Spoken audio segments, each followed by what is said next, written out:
What's up, YouTube? What's up, YouTube? It's your boy back with another one. Guys, into this video, we want to discuss whether or not African countries should close down all Israeli embassies, right? Because Ireland has closed down the Israeli embassy and replaced it with a Palestinian museum. So, let me know what you think about this topic in the comment section below. Don't forget to like, comment, share, and subscribe to the channel. You know we family, right? Holla.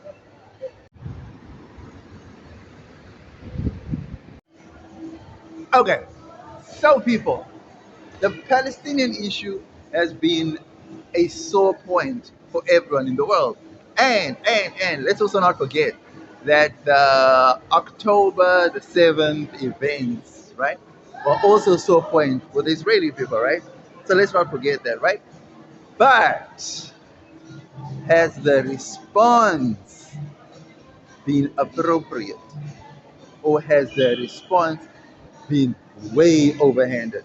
And a lot of people are saying that the response is inappropriate. It's gone way beyond whatever's supposed to be deemed appropriate, right? So here's my point, right?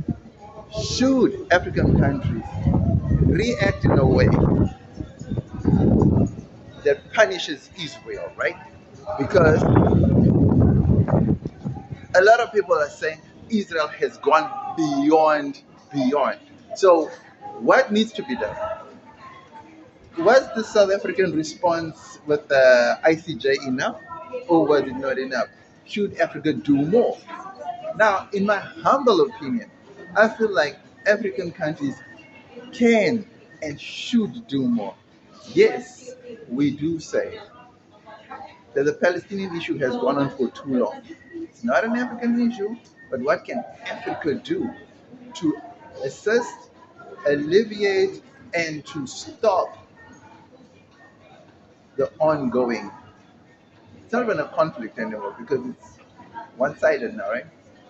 And majority of people that are dying are women and children. So we can't call that a conflict. A conflict would be like an even battle, but this is not even at all. This is one-sided. So this is basically a genocide now, right? So what can African countries do?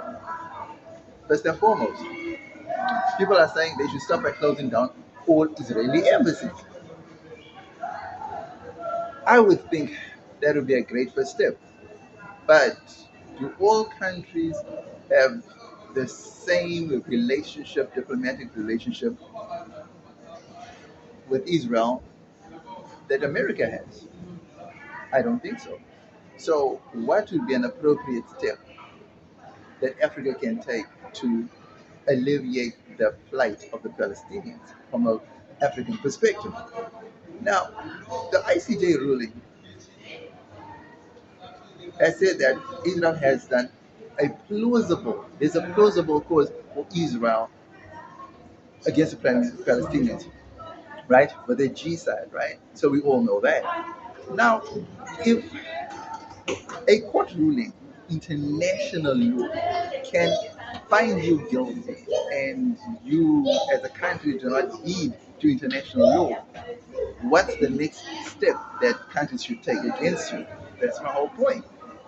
Those that are seeing embassies still operating in certain countries, are they being seen as friendly?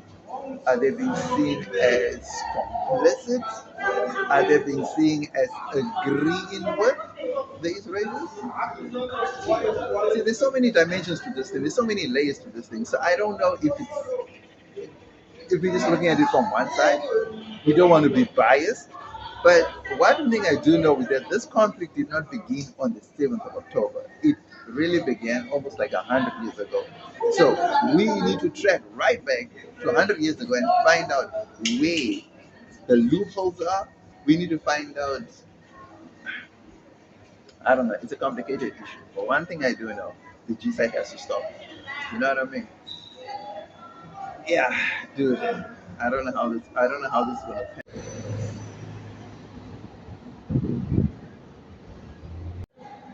One thing I do know is that this is not a biblical issue. Let's start there, right? This is definitely not a biblical issue. So we start there. Secondly, even if it was a biblical issue, you cannot use politics and military tactics to solve a biblical issue. Right. So we got that out of the way. So this is clearly not a biblical issue. One. Two, this is not a religious issue at all. It's not even Muslims versus uh, Jews. It's not even Arabs versus Jews. Not at all, right? So we clear that up, right?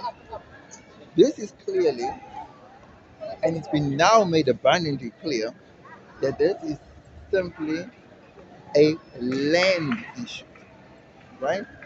Now, let's go back. Let's go back a few centuries, 100 years ago, right? Jews have been persecuted all over the world, especially in Europe, right? So we know that, right? This thing didn't start now. That we know for a fact, right? It didn't start now. Okay. So we all know the history of the Jews and how they've been persecuted from Russia to Germany, from Poland and Hungary and all these European places, right? And we all know that. And they needed a place to go. Now, true to form, the Israel, the Jewish people were in Palestine and they were conquered by the Arabs. Then the Arabs took over. Those people have a legitimate right to the Palestinian land because those are Palestinian Jews. Those were uh, Palestinians who just happened to have a different religious background. But they first and foremost were Palestinians. Now, a lot of people are going to say to me, but there was no country called Palestine. For sure, there wasn't a country called Palestine, but there was a protectorate. There was a piece of land that these Arabs settled on way before the European Jews arrived. Now, not only were the Palestinian Muslims settling on that land, it was actually mixed Palestinians living on that land, which means there was Arabs, Jews, Christians, you name it, they were all living in their protectorate. Right. Like I'm saying, we know the history, so we don't even need to to dive deep into that history because everybody knows it, right?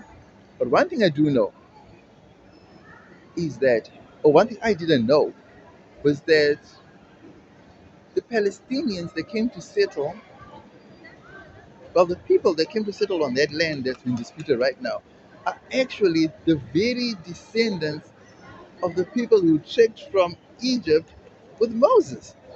Did you know that? I was shocked to learn that. That wow, dude, this is that's amazing.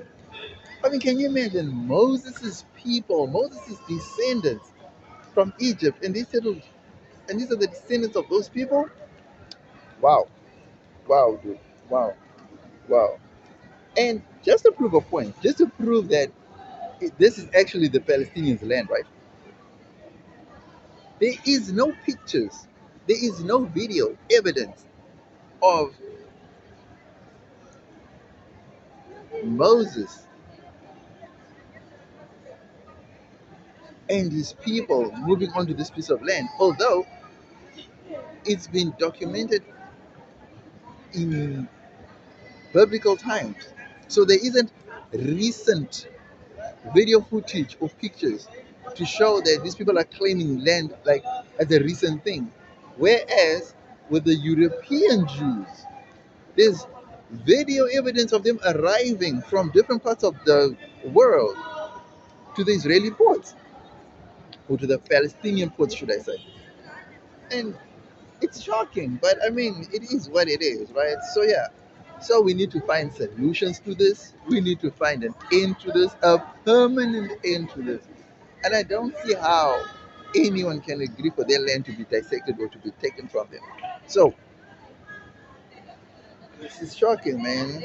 All I do know is that The Europeans need to go back where they came from and let the Palestinian Muslims and the Palestinian Jews sort out their Palestinian issue. That's what I think. That's what I believe. Let me know what you think about this topic in the comment section below. Don't forget to like, comment, share, and subscribe to the channel. You know we family, right? Hello.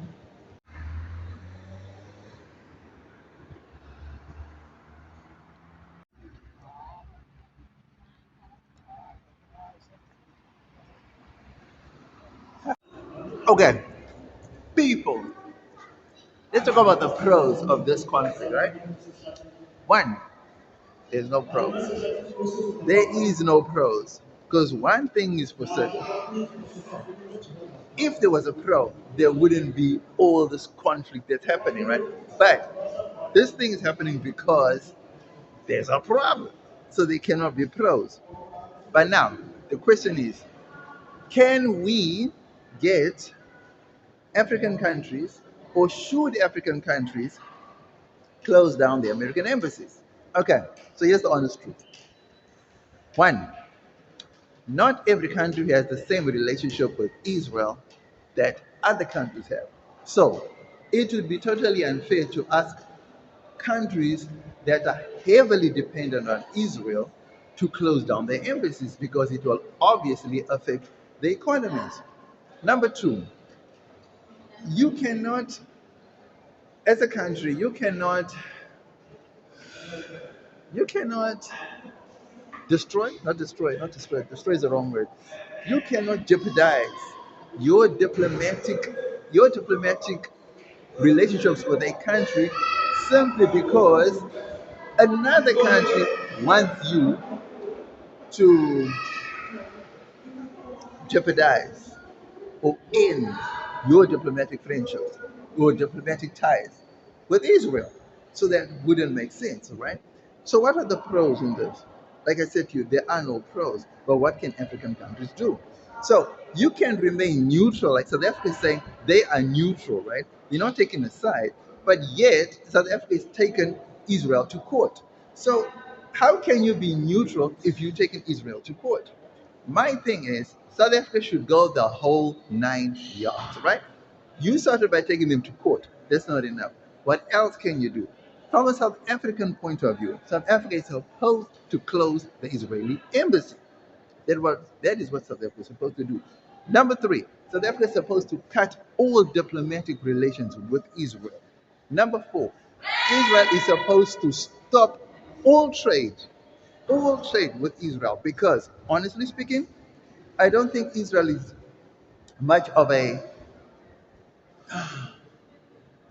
big trading partner with South Africa. I don't think so. Even if we stop trade with Israel right now, I do not think I do not no, it will not harm. It will not harm South Africa's economy at all. Yes, it may make a dent, but it will not harm South Africa's economy at all. Um, the reason I'm saying this is because Americans are complaining that they gain nothing from Israel and Israel gains everything from America. So, for example, listen to this.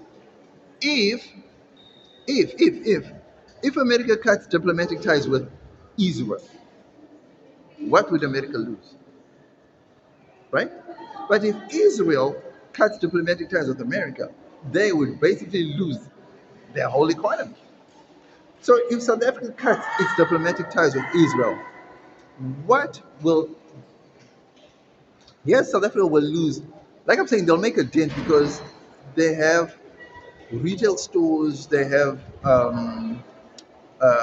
military intelligence, they get.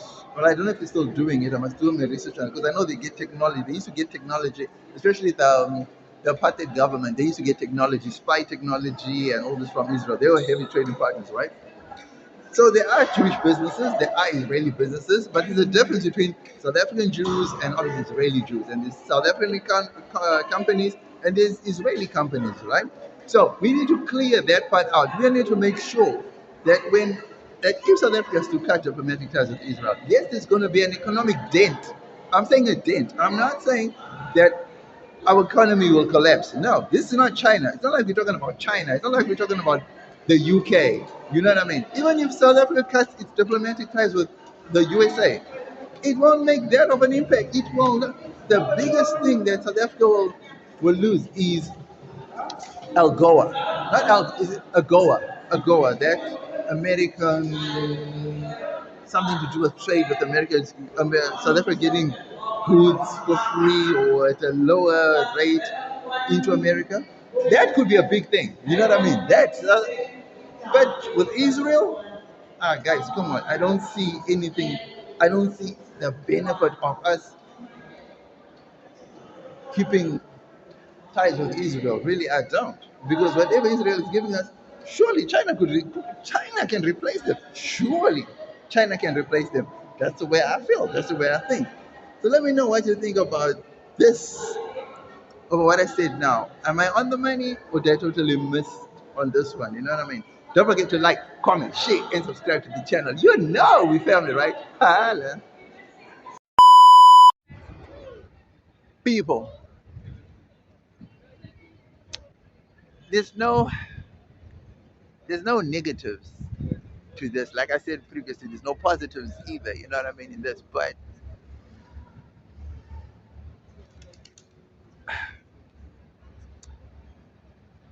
there's no quick fix solution to this, right? It will have to be gradual because honestly speaking, guys, there's just no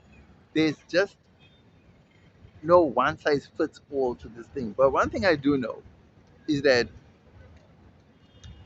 Israel needs to be isolated. And I'm talking from an African perspective, right? Because South Africa came out of apartheid. South Africa has fought apartheid. We know what it's like to fight apartheid. Even though I was so small, I didn't fight any of that, I don't know. But just the history of South Africa. South Africa has fought apartheid. And South Africa needs to be in the forefront of fighting apartheid wherever apartheid rears its ugly head.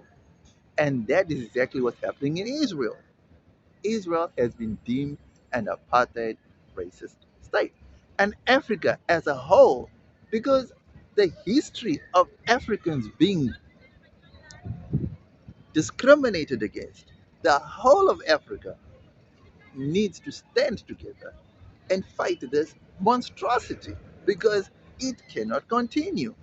And I'm saying all the countries who do not have a heavy dependency on Israel can gladly or gradually downsize the embassies to consulates to finally to offices and then finally eradicate them. But just to let the world know that Africa does not